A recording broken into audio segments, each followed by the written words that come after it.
संघ की 100 वर्ष की यात्रा में इस संवाद में हम बैठे हैं। आप इस यात्रा को कैसे देखते हैं? स्वयंसेवक के नाते, सरसंघ चालक के नाते।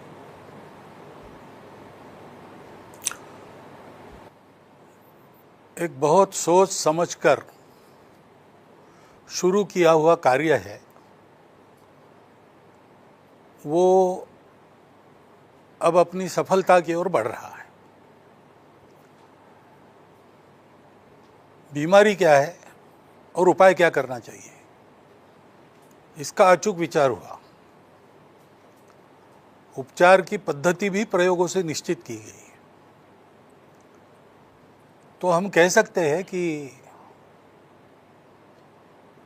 संघ की कार्य पद्धति से काम हो सकता है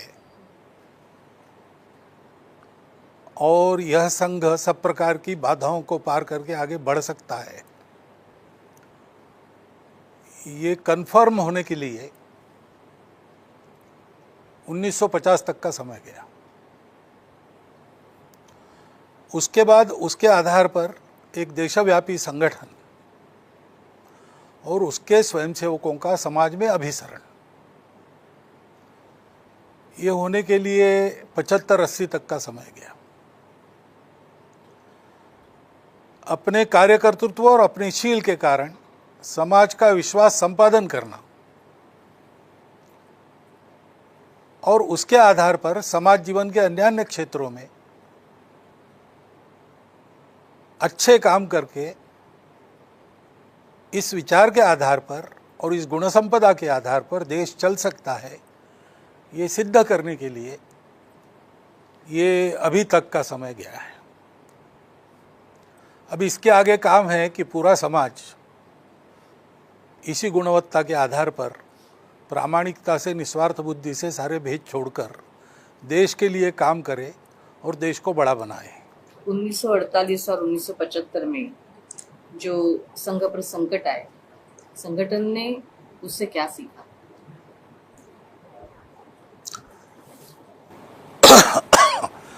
1948 का प्रतिबंध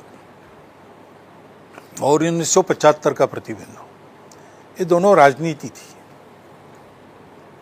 प्रतिबंध लगाने वाले भी जानते थे कि संघ से नुकसान कुछ नहीं, संघ से लाभ ही है।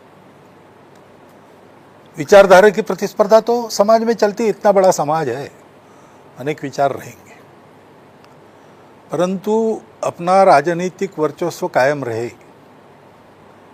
इसलिए, और ऐसे जब लोग होते हैं कि उसके लिए ऐसी बातें करने के लिए तैयार होते हैं, तो जिनके अन्य स्वार्थ रहते हैं किसी विचारधारा के पीछे धकेलने में, वो भी उनके साथ जुड़ जाते हैं। तो ऐसे लोगों ने मिलकर ये किया। परंतु पहले प्रतिबंध में ऐसा हुआ कि सब बातें संघ के विपरीत थी और संघ को समाप्त हो ही जाना चाहिए था उसमें। लेकिन उन सब बातों के बावजूद संघ उसमें से सही सलामत बाहर आया और आगे के 15-20 वर्षों में फिर से पूर्ववत हो गया या पूर्व से भी ज़्यादा बढ़ गया। और जो संघ के स्वयंसेवक केवल शाखा में जाते थे, इसलिए समाज के अन्य क्रियाकलापों में उनकी बहुत बड़ी भूमिका नहीं रहती थी, उनकी अब वो भूमिका भी होने लगी। तो एक तरह से उस प्रतिबंध का ये लाभ ही हो गया कि हमने अपने सामर्थ्य को जाना, तो एक आत्मविश्वास स्वयंसेवकों में आ गया। और ये भी हमने समझा कि समाज में परिवर्तन लाकर देश को परम वैभव संपन्न बनाना है, तो जैसा पहले से सोचा था, हो सकता है थोड़ा जिस टाइमिंग से हम चलते बिना कुछ होते हुए, उस टाइमिंग के पहले ही हमने कुछ बातें शुरू की ये हो सकता है। परंतु ये पहले से था कि 1 घंटे की शाखा में केवल संघ नहीं है, 1 घंटे की शाखा का एप्लीकेशन 23 घंटे के अपने क्रियाकलाप में, व्यक्तिगत, पारिवारिक, सार्वजनिक, सब प्रकार की, ये संघ की अभिव्यक्ति है। तो उस अभिव्यक्ति का प्रारंभ करने के लिए एक तरह से we were push to it, ये लाभ ही है। थोड़ा बिफोर टाइम हो गया होगा, लेकिन कोई बिगड़ा नहीं उससे। इमरजेंसी के समय ये सारी बातें समाज के ध्यान में आई। जब बहुत अच्छे अच्छे लोग हाथ पैर फुला के बैठ गए थे और मन में निराशा थी, तब सामान्य स्वयंसेवक भी ये संकट जाएगा और इसमें से हम भी सही सलामत बाहर निकलेंगे। और ये केवल हमारे ऊपर संकट नहीं है, देश के प्रजातंत्र पर संकट है। इसलिए हमारे प्रतिबंध का क्या होगा बाद में सोचेंगे, पहले प्रजातंत्र की रक्षा करो। इसलिए सबको साथ लो। तो हम पर टीका टिप्पणी करने वाले लोगों के साथ भी हम रहे, उनको साथ भी लिया, प्रामाणिकता से लिया, क्योंकि वैचारिक मतभेद ये संघ में बहुत बड़ा मुद्दा होता नहीं है संघ स्वयंसेवकों के मन में। ये सब समाज ने देखा तो समाज के मन में, और विशेषकर समाज के जो सोचने वाले लोग थे, वो बोले होंगे नहीं बोले होंगे, लेकिन उनके मन में एक ये स्थान बना कि एक ध्रुव यहाँ संघ भी है जिस पर कभी हमको विश्वास रखने में कोई हानि नहीं होगी। ऐसा हुआ। जी, एक समस्या हमेशा रहती है क्वांटिटी एंड क्वालिटी। आप भी बहुत बार सार्वजनिक मंचों से भी बोलते हैं गुणवत्ता कायम रखना। संघ इसको मतलब एक तरफ विस्तार, व्यापकता दोनों अर्थों में, भौगोलिक अर्थ में भी संख्यात्मक अर्थ में भी बढ़ती गई, लेकिन फिर भी गुणवत्तापूर्ण कार्य, गुणवत्तापूर्ण स्वयंसेवकों का प्रशिक्षण, ये सारा करने में संघ सफल रहा। तो क्या है इसके पीछे का क्या कारण है कि संघ ये बनाए रखा? क्वालिटी और quantity they go hand in hand. आप केवल क्वालिटी बढ़ाएंगे और आपकी क्वांटिटी नहीं बढ़ेगी, ये संभव नहीं। और आप केवल क्वांटिटी बढ़ाएंगे और क्वालिटी नहीं बढ़ाएंगे तो क्वांटिटी भी टिकती नहीं। तो ये ध्यान में रखकर संघ ने पहले से ये रखा है कि संघ को संपूर्ण समाज को संगठित करना है। लेकिन संगठित करना है, इसका एक अर्थ है। तो संगठित करना है तो एक व्यक्ति को कैसा करना है तैयार, और सारे व्यक्तियों का गठबंधन कैसा होना चाहिए या संगठन कैसा होना चाहिए, हम भावना कैसी होनी चाहिए, इसके संघ ने पहले से कुछ मानक तय किए। और संख्या बढ़ानी है बिना उन मानकों के तोड़े हुए, उनको कायम रखते हुए, समझौता किए बिना। और समझौता नहीं करना है, इसका मतलब लोगों को बाहर नहीं रखना है। अब एक उदाहरण है, एक बड़े संगठन का प्रारंभ के दिनों में, संगठन के प्रारंभ दिन थे, संघ से लोग गए थे और इसलिए वो उस संगठन के अभ्यास वगैरह में जाते थे। ऐसे समय में एक बाहर के मूल समाजवादी विचारधारा के व्यक्ति आए, कार्यकर्ता बने। वो चेन स्मोकर थे, कुछ ही दिन हुए थे, अभ्यास वर्ग में आए। अब वो सिगरेट तो छोड़ दो, वहाँ सुपारी खाने वाला भी कोई नहीं था। तो दिन भर वो बड़े तड़पते रहे और रात को पड़े बिस्तर पर, लेकिन नींद नहीं आ रही। उतने में संगठन मंत्री आ गया। उन्होंने पूछा क्या नींद नहीं आ रही, चलो चलो जब टहल लेंगे तो नींद आएगी। उनको लेके बाहर गए, रक्षक को बताया आ रहे हो वापस। बाहर जाकर थोड़ा दूर जाकर उन्होंने कहा उस चौक में जाओ, वहाँ पांठेला है, वहाँ सिगरेट मिलेगी, सिगरेट पी लो, बाद में यहाँ आओगे वापस, फिर आपको मिलने वाला नहीं है। तो ये लचीलापन भी रखा, उनकी सिगरेट भी छूट गई और वो एक बहुत अच्छे कार्यकर्ता बने। अंत तक बहुत ऊंचाई पर उन्होंने अपने संगठन को उन्हें पहुंचाया। तो व्यक्ति जैसा है वैसा स्वीकार करना, ये लचीलापन हमने रखा है। और हमको जैसा चाहिए वैसा उसको बनाना, ये हमारे आत्मीयता के भरोसे, ये हिम्मत हम रखते, ये ताकत हम रखते हैं। तो संगठन बढ़ते बढ़ते ये क्वालिटी कायम रही कि मानक ये है, उनको समझौते किए बिना हमको पॉपुलिस्ट नहीं बनना है। हमको संख्या चाहिए, लेकिन संख्या ये गुणवत्ता वाली चाहिए। हमको गुणवत्ता चाहिए, लेकिन हमको पूरे समाज को ही गुणवत्तावान बनाना है। इसका भान रखते हैं तो ये सब होता है। मोहन जी, संघ आज भी डॉक्टर जी और गुरु जी के मूल विचारों के अनुरूप चल रहा है वो कैसे चल रहा है, और अगर कुछ रूपांतरण करने की परिस्थिति आई तो कैसे रूपांतरण किया है? डॉक्टर साहब, गुरुजी या और बाला साहब वगैरह सबके मूल विचार ये एक तो अपने सनातन परंपरा से, अपने समाज की संस्कृति से वो अलग नहीं है। तो एक बार बाला साहब को पूछा था या बाला साहब ने खुद होके बताया था कि हिंदुस्तान हिंदू राष्ट्र ही छोड़ के संघ में सब बदल सकता है। तो संघ के कार्यकर्ताओं का विकास करते करते ही एक बात डॉक्टर साहब ने पक्की की और वो चलती आई कि हम किसी पोथी पर विश्वास नहीं करते और हम कभी भी ब्लाइंड फॉलोअर्स नहीं बनेंगे, और हम तत्व प्रधान है, व्यक्ति प्रधान नहीं है। तो महापुरुषों का अनुसरण अनुकरण, उनके गुणों का, उनके शील का, उनकी दिशा का करना है, लेकिन हर परिस्थिति में तुमको तुम्हारा मार्ग निकालना है। तो इसलिए नित्यानित्य विवेक होना चाहिए। वो संघ में नित्य क्या है भाई? संपूर्ण हिंदू समाज वो इस देश का उत्तरदायी समाज है। इस देश का स्वभाव संस्कृति वो हिंदुओं की संस्कृति है। तो ये हिंदू राष्ट्र है। इस बात को पक्का रखते हुए ये बात न बिगड़े, इसलिए हमारी प्रतिज्ञा में वो स्पष्ट किया है स्वयंसेवक की कि अपना पवित्र हिंदू धर्म, हिंदू संस्कृति, हिंदू समाज का संरक्षण कर हिंदू राष्ट्र के सर्वांगीण उन्नति करने के लिए। फिर ये भी बताया है कि मैं संघ का घटक बनूंगा, यानी पार्ट एंड पार्सल। मैं संघ को गढ़ने वाला, मैं संघ का अंग और संघ के साथ सदा चलने वाला। मेरे मत वगैरह सब है, लेकिन हम सामूहिक निर्णय के अनुसार चलेंगे।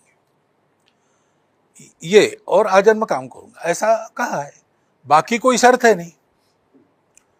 तो इसलिए नित्यानित्य विवेक करते हुए ये बातें नित्य है उसके चौखट में, और हिंदू की अपनी व्याख्या भी व्यापक है, तो उसके चौखट में बहुत स्कोप है हर परिस्थिति के अनुसार बदल करके, लेकिन दिशा कायम रखकर चलने का। तात्कालिक दिशा भी इधर उधर हो गई तो भी जाना कहाँ है, पक्का है, तो मनुष्य वापस आता है। तो ये स्वातंत्र्य स्वयंसेवकों को डॉक्टर साहब के जमाने से है। तो जो निर्णय दिया है वो मानना है। ये स्वयंसेवक मनस्थिति कर चलते हैं, इसलिए सबको करने का स्वातंत्र्य भी है और सबकी एक दिशा भी कायम रहती है। तो नित्य हमने कायम रखा है, अनित्य ये देशकाल परिस्थिति के अनुसार हम बदल के चलते हैं। ऐसे कई उदाहरण। मोहन जी, इसी को थोड़ा सा और समझने के लिए कि संघ को जो बाहर से देखते हैं, जिन्होंने अनुभव नहीं किया है, संगठन का एक ढांचा समझ में आता है, शीट्स समझ में आता है, कार्य विभाजन समझ में आता है, निर्देशन समझ में आता है, कुछ बैठकें दिखती हैं, परंतु इतनी लंबी यात्रा में विचार विमर्श और आत्मचिंतन की प्रक्रिया ये संघ में कैसी है, और अगर है तो उसका भी क्या कुछ बैठकों का स्वरूप या विचार विमर्श के लिए कैसे हम मंथन करेंगे, क्या वो भी फॉर्मलाइज है, ये किस तरह से होता है? और यानी उसकी एक पद्धति तो बनाई है। जैसा मैंने कहा, पद्धति में इंटेंट निश्चित है और उसके कारण कंटेंट किस प्रकार से देना वो बात अलग है। जैसे हम कहते हैं कि भाई अपने ढांचा का, तो ढांचा तो बदल सकता है। इसलिए पहले से हमारे यहाँ जितना महत्व परिस्थिति के वर्णन को है, उतना ही वर्णन मनस्थिति के वर्णन को है। तो हमारे प्रशिक्षण वगैरह में देश के सामने कौन सी चुनौतियां है, आज अलग अलग परिस्थिति क्या है, अंतर्राष्ट्रीय परिप्रेक्ष्य में भारत का क्या वगैरह सारी बातें रहती, लेकिन उसके साथ साथ एक स्वयंसेवक को कैसा होना चाहिए, संगठन कौन से गुणों के आधार पर बनता है, मैं क्या कर रहा हूं, ये बिल्कुल पहले से ये है। यानी दो प्रकार से है। जो प्रार्थना है उसमें हमारा सामूहिक संकल्प है, और जो प्रतिज्ञा है उसमें हमारा हर एक का व्यक्तिगत संकल्प है। और इन दोनों का स्मरण प्रतिदिन करना है। शाखा में रोज जाके प्रार्थना करनी है मन लगाकर, और प्रत्येक स्वयंसेवक जो प्रतिनिधि है उसने अपने प्रतिज्ञा का स्मरण करना है। स्वयंसेवक का अर्थ ही यही है जो स्वयं से प्रारंभ करता है, और ये बात सदैव हर प्रकार के प्रशिक्षण में संघ के अंदर हम रखते हैं कि, और घटक शब्द का अर्थ यही है, जैसा मैं हूं वैसा संघ है, और जैसा संघ है वैसा मैं हूं। समुद्र का एक बूंद, समुद्र की टेस्ट उसमें आ जाती है, और उन बूंदों से मिलकर ही पूरा समुद्र बनता है। तो ये एक और पूर्ण, इसका जो संबंध है उसको बहुत अच्छी तरह स्वयंसेवकों के मनों पर बिल्कुल उनकी संघ की प्रारंभिक अवस्था से सतत चलता है। इसलिए आत्मचिंतन स्वयंसेवक का नित्य चलता है। सामान्यतः स्वयंसेवक कहते हैं कि हुआ तो क्यों हुआ, हमने सबने मिलके किया, ये होता है, अपने को श्रेय नहीं लेता हूँ, और नहीं हुआ तो कुछ मेरा प्रयास कम पड़ा, इस प्रकार से वो सोचता है। ये उसका ट्रेनिंग है। एक आपके बोलने में आया, और वैसे संघ का आधार भी जो कार्य पद्धति में संघ की शाखा, समाज बदला, जीवन शैली बदली, व्यस्तताएं, व्युतक्रम बहुत सारे आए होंगे लोगों में। आज के समय में जो परिस्थिति है, क्या वो मॉडल जो दैनिक शाखा का मॉडल है उतना ही प्रभावी है? शाखाएं उतनी ही मजबूत संगठन की दृष्टि से संघ देखता है, या कुछ अल्टरनेट्स, वैकल्पिक व्यवस्थाएं भी? शाखा के कार्यक्रमों को अल्टरनेटिव्स हो सकते हैं, है, और उसका हम स्वीकार भी, लेकिन शाखा जो तत्व है, इकट्ठा आना, सद्गुणों की सामूहिक उपासना करना, और प्रतिदिन ये संकल्प मन में जागृत करना, मातृभूमि के लिए हम काम कर रहे हैं, परम वैभव के लिए काम कर रहे हैं। ये जो बेसिक है, मिलना जुलना, एक दूसरे के सहायता से, क्योंकि सामान्य आदमी है, वो असामान्य तब होता है जब वो जुड़ा रहता है, और फिर वो सामान्य आदमी भी असामान्य कार्य कर डालता है, असामान्य त्याग भी करता है, लेकिन उसको एक वातावरण चाहिए। तो उस वातावरण से जुड़ना, और उदाहरण और आत्मीयता, ये परिवर्तन के कारक है, और कोई नहीं। दुनिया में कहीं भी जाओ और कभी भी परिवर्तन होता है तो कोई एक मॉडल रहता है, कोई आदमी पहले अपने में सोचने वाला, अपने में परिवर्तन, उसको देख के बाकी लोग बदलते, और वो दूर होके नहीं चलता, वो आप तो होना पड़ता है, पास होना पड़ता है। यानी महापुरुष बहुत है, लेकिन मैं जिसकी संगति में हूँ वो जैसा चलता है वैसा मैं चलता हूँ। मुझे महापुरुष सब मालूम है, मेरा उनके प्रति श्रद्धा है, उनके प्रति सम्मान है, सब है। करता मैं वही हूँ जिसकी संगति मुझे है, और मेरा अपना मित्र लेकिन मेरे से थोड़ा अच्छा, ऐसा मुझे जो लगता है उसको मैं फॉलो करता हूँ। ये परिवर्तन की सिद्ध पद्धति, इसमें कहीं बदल नहीं हुआ है, तो तब तक तो शाखा का दूसरा मॉडल नहीं होता है, यही है, दूसरा नहीं है। कार्यक्रम अगर बाकी सब बदल सकता है, शाखा का समय बदलता है, शाखा का वेश बदलता है, शाखा के कार्यक्रम तरह तरह के होते हैं, तो उसकी अनुमति है पहले से, लेकिन शाखा कभी इर्रिलेवेंट होती नहीं। और इसलिए आज अच्छे प्रगत देशों के लोग भी आकर ये हमारा शाखा मॉडल क्या है उसका स्टडी कर रहे हैं, उसके बारे में पूछ रहे हैं। क्योंकि अभी तक तो हम हर 10 साल के बाद चिंतन करते, दूसरा कुछ है क्या? अच्छा। और मेरे सामने मैं ऐसे चिंतन 6-7 बार उसमें मैं उपस्थित रहा हूँ अखिल भारतीय अधिकारी बनने के बाद, हर 10 साल के बाद होता है। लेकिन अभी तक हमको दूसरा कोई साधन जो हमको करना है वो करने वाला मिला नहीं, तो यही रिलेवेंट है। How does Sangha work among tribal areas? What is the transformation going on in the last few years? संघ तो अच्छा बढ़ रहा है धीरे धीरे। पहले तो ये काम था कि उनको सशक्त करना, उसके लिए उनकी सेवा करना। बाद में ये काम जुड़ गया कि उनके हितों की रक्षा के लिए प्रयास करना, उसमें भी उनको सशक्त करना। हम चाहते हैं कि उसमें से ही नेतृत्व खड़ा हो, जो अपने जनजाति की चिंता करे और अपने जनजाति का जीवन एक पूरे राष्ट्र जीवन का अंग है ये समझकर उसको आगे बढ़ाए।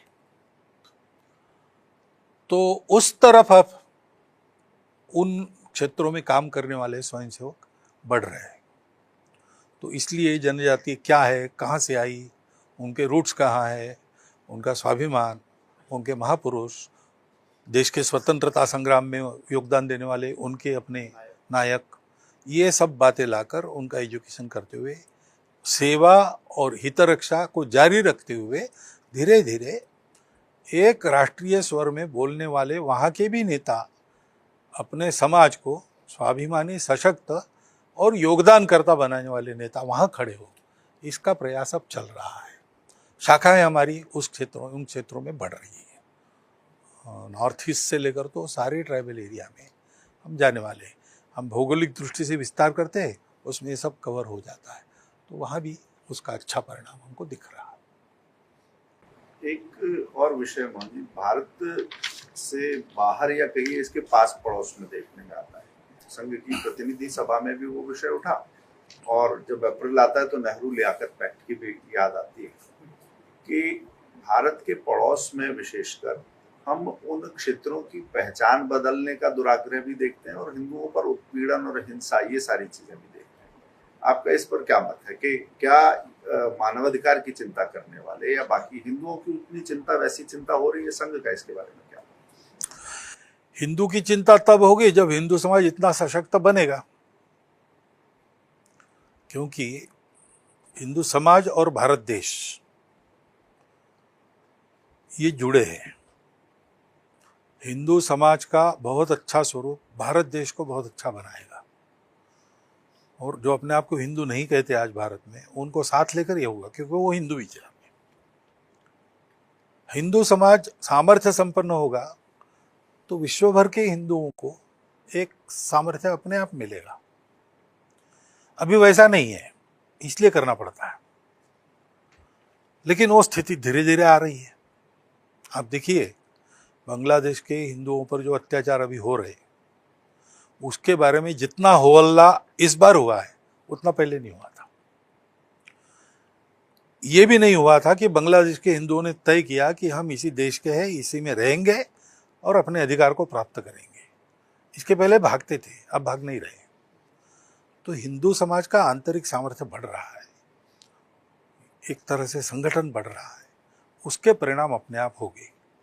तब तक तो लड़ना पड़ेगा, और ऐसी लड़ाई में जहाँ जहाँ हिंदू समाज है, उसके लिए हम भारत देश के एक स्वयंसेवी संगठन के नाते जितनी मर्यादाएं हैं उतनी मर्यादाओं को ध्यान में रखकर जो कुछ कर सकते हैं वो सब करेंगे। उसी के लिए संघ है। संघ की प्रतिज्ञा में धर्म, संस्कृति और समाज का संरक्षण करके सर्वांगीण उन्नति है। तो संरक्षण ये पहला टास्क है ही, तो हम करेंगे। संरक्षण की बात आई तो उससे जुड़ा हुआ एक विषय और भी है, क्योंकि हमने केवल पड़ोसी देशों की वैश्विक एक व्यवस्था बनी हुई है, वर्ल्ड ऑर्डर जिसको कहते हैं, और उसमें नेशनल सिक्योरिटी, मिलिट्री स्ट्रेंथ हो, इकोनॉमिक स्ट्रेंथ हो, उसका भी एक अपना महत्व है। संघ की इसके बारे में क्या विजन है? संघ इसको कैसे देखता है? बल संपन्न होना चाहिए। प्रार्थना में अजय्यांच विश्वस्य देहीश शक्ति, हमें कोई जीत न सके इतना सामर्थ्य। सुरक्षा कहने के बाद सभी सुरक्षा, अन्न सुरक्षा से लेकर सारी बातें आती हैं। उन सब मामलों में हमको इतना बल संपन्न होना चाहिए, और असली बल तो अपना बल होता है, इसलिए स्वनिर्भर होना चाहिए। इन सुरक्षाओं के मामले में हम किसी पर निर्भर नहीं है, हम अपनी सुरक्षा कर लेंगे। कोई हमें जीत नहीं सकेगा, सारी दुनिया भी मिलकर हमको जीत नहीं सकेगी। इतना सामर्थ्य संपन्न हमको होना ही है, क्योंकि विश्व में दुष्ट लोग हैं और जो स्वभाव से आक्रामक है ऐसे लोग हैं। तो सज्जन व्यक्ति केवल सज्जनता के कारण सुरक्षित नहीं रहता, सज्जनता के साथ शक्ति चाहिए, और केवल शक्ति भी सुरक्षित नहीं रखती, वो आदमी का अधःपात कराती है, इसलिए उसके साथ सज्जनता चाहिए। तो ये दोनों की आराधना हमको करनी पड़ेगी। भारतवर्ष अजेय बने, भारतवर्ष में ये सामर्थ्य हो, परित्राणाय साधूनां विनाशाय च दुष्कृताम्, यानी जहाँ उपाय चलेगा नहीं वहाँ कोई जीत नहीं सकता, ऐसे सामर्थ्य से हमको जीतना भी पड़ेगा।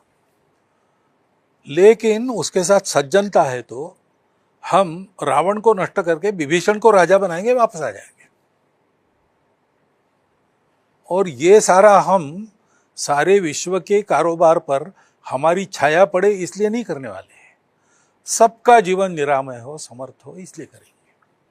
तो ऐसा सामर्थ्य हमको प्राप्त करना ही पड़ेगा, उसके सिवाय तरणोपाय नहीं है, शक्ति संपन्न होना ही पड़ेगा। क्योंकि दुष्ट लोगों की दुष्टता का अनुभव हम अपनी सब सीमाओं पर कर रहे हैं, तो हमको वैसा होना ही पड़ेगा, दूसरा इलाज नहीं। भारत की भाषिक, सांस्कृतिक और धार्मिक विविधता को ध्यान में रखते हुए संघ समावेशता को कैसे बढ़ावा दे रहा है? आप संघ को आकर देखिए तो आपको ध्यान में आएगा, सब भाषाओं के, सब पंथ संप्रदायों के लोग बहुत आनंद के साथ संघ में मिलकर काम करते हैं।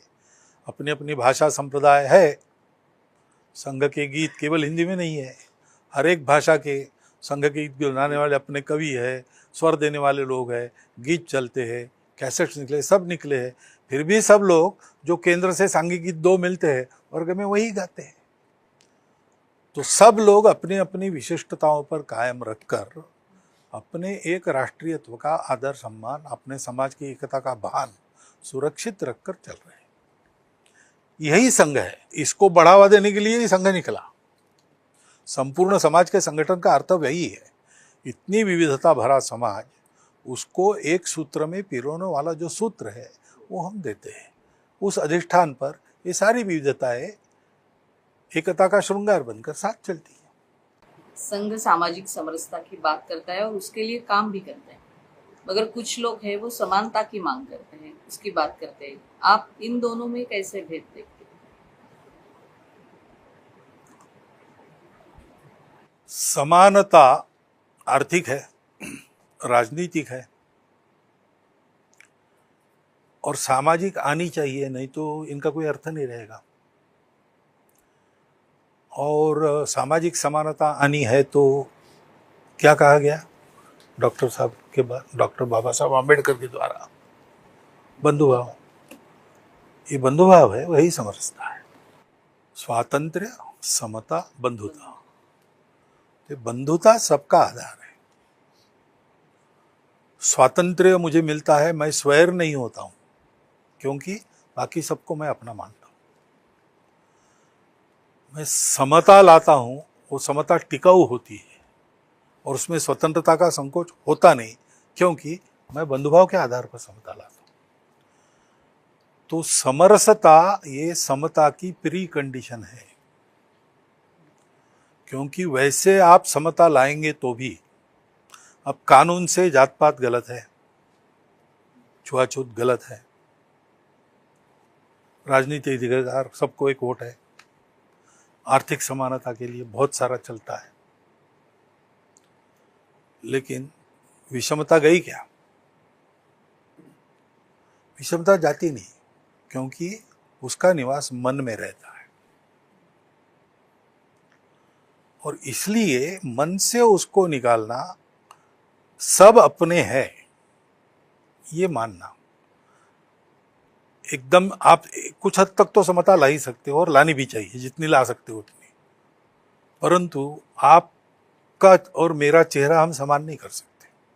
कद काठी आपकी मेरी अलग रहेगी, रुचि अरुचि अलग रहेगी, प्रकृति ने कुछ विषमता रखी, वो होने के बाद भी हम समान हैं, हम अपने हैं। हम समान नहीं दिख रहे तो भी हम एक दूसरे के हैं, ये समरसता है। उस समरसता के आधार पर ही मनुष्य विचार करता है कि अलग दिख रहे होंगे लेकिन इनको अलग नहीं रखना चाहिए, मेरे जैसा बनाना चाहिए इनको। उसके लिए उनको ऊपर उठाना चाहिए, उसके लिए मुझे झुकना पड़ेगा, मैं झुकूंगा। ये जो प्रेम भाव है, बंधु भाव है, उसी को समरसता कहते हैं। क्या संघ का विचार और उसका कार्य समाज के सभी वर्गों के लिए समान रूप से प्रासंगिक है? और इससे ही जुड़ा हुआ और एक सवाल है मेरा कि संघ में महिलाओं की भागीदारी को लेके अक्सर सवाल उठते हैं, उसके बारे में आपका क्या कहना है? तो एक व्यवस्था उस समय बनी कि राष्ट्र सेविका समिति संगठन का काम महिलाओं में करेगी, वो अभी चल रही है। उसके बारे में ये तय है कि समिति जब हमको कहेगी कि अब आप भी इसमें उतरिए, तब हम उतरेंगे। दूसरी बात है कि संघ का कार्यक्रम शाखा का वो पुरुषों के लिए है, लेकिन उस कार्यक्रम को देखने में महिलाएं भी आ सकती है, आती भी है। संघ का संस्कार घर में लगाने में महिला पुरुष दोनों की भागीदारी है, महिलाओं की अधिक है। इस अर्थ में संघ जो चलता है वो केवल कार्यकर्ताओं के भरोसे नहीं चलता। तो हमारी माता बहनें भी घर घर की कुछ हाथ लगाती है, इसलिए वो चल रहा है। नहीं तो एक संगठन खड़ा करने के लिए डॉक्टर साहब को घर घर जाओ ये कहने की जरूरत ही नहीं थी। हम मेंबर बना लेते, पुरुष काम कर, नहीं तो भी ऐसे ही कर रहे हैं मेंबर, यानी पुरुष ही काम कर रहे हैं बाहर जो दिखता है वो। लेकिन घर में जाने की जरूरत क्या है? तो भाई ये एक संगठन खड़ा करने की बात नहीं, समाज परिवर्तन की बात है। समाज में महिला पुरुष दोनों है। तो संघ के एक बार विनोबा जी ने कहा था कि हम असभ्य सभ्य है संघ के, यानी सभा में न आने वाले। वैसे संघ की सभा में न आने वाली सभासद हर घर की, स्वयंसेवक के घर में जितनी महिलाएं हैं उतनी महिलाएं संघ की स्वयंसेवक है। ये मैंने पहले भी एक बार कहा है, वो है। और इसके चलते बाकी स्वयंसेवक जो काम कर रहे हैं उसमें महिला पुरुष दोनों हैं। अब उन संगठनों के प्रतिनिधि सभा में आते संघ की, तो माता बहनें भी उसमें है शामिल, तो वहाँ के विचार में भी वो सुझाव रखती है, प्रस्ताव में संशोधन ये सब करती है।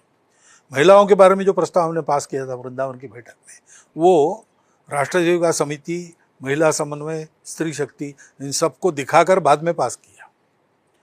तो उनकी सहभागिता तो है, और जिन जिन संगठनों में वो अब है उन संगठनों में निर्णय के बारे में, क्रियान्वयन के बारे में, नेतृत्व के बारे में बराबरी का सहभाग उनका हो, ये हमारा प्रयास भी है। और उन सब महिलाओं ने मिलकर, अभी देश के इतिहास में हुआ नहीं था आज तक इतना व्यापक सर्वे महिलाओं की स्थिति का किया है, जिसको शासन ने भी स्वीकार किया है। तो उसके आधार पर काम भी करेगी। तो इन सब बातों में राष्ट्रीय स्वयंसेवक संघ का समर्थन उनके साथ है, सहायता उनके साथ है। इसके चलते पिछले वर्ष सारे देश में बहुत बड़े बड़े महिला सम्मेलन जिला स्तर तक, विभाग स्तर तक हुए, और लाखों महिलाएं एकत्रित आकर उन्होंने एक महिला विमर्श के बारे में विचार किया। तो भारत का अपना एक, भारत की संस्कृति पर आधारित और अत्यंत प्रासंगिक और अचूक ऐसा निदान है, उसका एक विमर्श है। वो विमर्श उन्हीं के द्वारा खड़ा होगा। हम ये मानते हैं कि महिलाओं का उद्धार पुरुष नहीं करते, और महिला अपना उद्धार करेगी, सबका उद्धार उसमें आ जाएगा। इसलिए हम उन्हीं को प्रधानता देते हैं, और वो जो करना चाहती है उसमें सहायक बनते हैं। उसके लिए उनको कुछ शक्ति चाहिए, सशक्त बनाते हैं, ये हम करते हैं। बाकी व्यवस्था के नाते संघ की शाखाओं में महिलाएं, ये अगर करना है तो महिलाओं को तय करके हमको बताना पड़ेगा, यानी समिति को तय करके हमको बताना पड़ेगा, तब वो होगा। संघ में महिलाएं हैं, स्वयंसेवकों के घर में जितनी है उतनी पक्की है। एक बार शताब्दी वर्ष के बारे में अंतिम पड़ाव में भी आते हैं तो चर्चा की, तो एक संकल्प आया, संकल्प तो आया लेकिन उसकी सिद्धि भी करनी है। तो क्या उसके बारे में संघ ने कुछ बृहद कार्य योजना बनाई है? क्या इस वर्ष भर में उस कार्य योजना के आधार पर क्या आगे अपेक्षा कर सकते?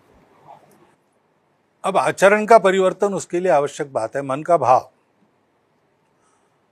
तो जो काम करने से मन का भाव बदलता है, स्वभाव परिवर्तित हो जाता है, वो काम और जीवन भी ठीक हो जाता है, वो देना है। इसलिए पंच परिवर्तन की बात है। एक तो समरसता की बात है, अपने समाज में ये प्रेम उत्पन्न हो, क्योंकि विविध प्रकार का समाज है, विविध अवस्था में है, विविध भौगोलिक क्षेत्रों में है, समस्याएं हैं, और एक नियम आपके लिए बनाया हो मेरे लिए ठीक होगा ही ऐसा नहीं है। इतना बड़ा देश है, तो इसमें से अगर रास्ता निकालना है तो प्रावधान जो करने पड़ेंगे वो प्रावधान मन से होंगे तो सुरक्षित रहेंगे और प्रेम बढ़ेगा। तो सामाजिक समरसता का व्यवहार करना, सामाजिक समरसता का प्रचार उसमें अभिप्रेत नहीं है। प्रत्यक्ष समाज के जितने प्रकार माने जाते हैं बाहर से, हम तो एक मानते हैं, लेकिन लोग उसमें अनेक प्रकार देखते। सब प्रकार के मेरे मित्र होने चाहिए, मेरे मित्र कुटुंब मेरे कुटुंब के मित्र होने चाहिए, और जहां अपना प्रभाव है वहां मंदिर, पानी, स्मशान, तीन बातें, ये प्रारंभ है, इसको बढ़ाते जाना। ऐसे ही कुटुंब प्रबोधन है, तो जो आवश्यक संस्कार परंपरा के, जो आज सारी दुनिया को भी राहत देने वाली बातें हैं, जिन संस्कारों से आती है, वो मेरी कुल रीति में भी है और अपने देश की रीति नीति में भी है। तो बैठकर उनकी चर्चा करना एक बार, और उसमें से क्या क्या हम आज लगा सकते हैं, अपने इसमें परिवार के आचरण में ला सकते हैं, उसकी सहमति बनाकर उसको आचरण में लाना, ये कुटुंब प्रबोधन है। पर्यावरण के लिए तो आंदोलन और बहुत सारी बातें चलती है, लेकिन आदमी बहुत सारा ये करता है, अपने घर में पानी फालतू जाता है, चिंता नहीं करता। तो पहले करो भाई, हाँ, पेड़ लगाओ, प्लास्टिक हटाओ, पानी बचाओ, ये कार्यक्रम है। ये करने से वो समझ विकसित होती है, आदमी सोचने लगता है। ऐसे ही स्व के आधार पर करो, क्योंकि यूनिफॉर्मिटी नहीं है, विविधता है, तो अपने अपने स्व के आधार पर व्यवहार करना चाहिए। हमारा सबका जो राष्ट्रीय स्व है उसके आधार पर चलो। तो अपने घर के अंदर भाषा, भूषा, भजन, भवन, भ्रमण, भोजन, ये हमारा एक सा अपना होना चाहिए। घर के चौखट के बाहर परिस्थिति के अनुसार करना पड़ता है, लेकिन घर में तो हम हैं, तो रहेगा, उसके कारण वो संस्कार भी बचेंगे। और स्वनिर्भर देश को होना है तो हम बने तक अपने देश के वस्तुओं में काम चलाएं, इसकी आदत रखें। अंतर्राष्ट्रीय व्यापार को बंद करो, ये उसका अर्थ नहीं है। तो उसका एक संतुलन है, इसलिए मेरा चल सकता है और मैं चलाऊंगा। देश की आवश्यकता है, बाहर से भी लाऊंगा। कोई जीवन आवश्यक काम है, बाहर से ही लाना पड़ेगा, लाऊंगा, लेकिन अपनी शर्तों पर, किसी के दबाव में ये नहीं करूंगा। ये सब बातें बनेगी स्व का आचरण। और जो मैंने कहा, कानून, संविधान और सामाजिक भद्रता का पालन,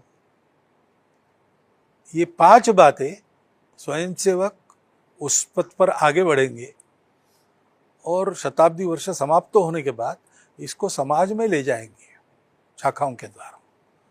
तो ये आचरण बनेगा तो वातावरण बनेगा, वातावरण बनेगा तो परिवर्तन आएगा।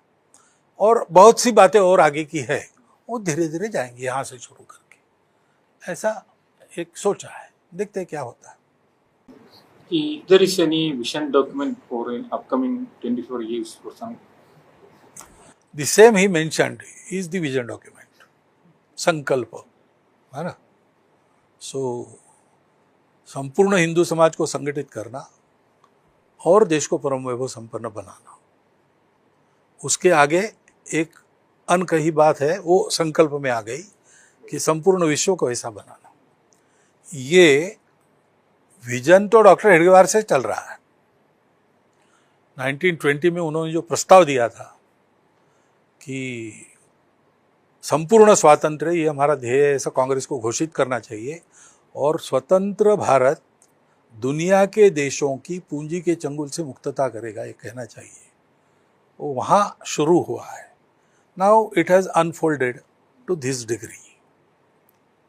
ये अनफोल्डमेंट हुआ है, वो अपना विजन है, उसका डॉक्यूमेंट वो बना है, संकल्प। एक इससे मिलती जुलती बात है, पर उसका एक और पक्ष भी एक मैं जानना चाह रहा हूँ। एक तो संघ के 100 वर्ष होना इस यात्रा में, और इस देश के जो 100 वर्ष हैं वो 47 में पूरे होंगे।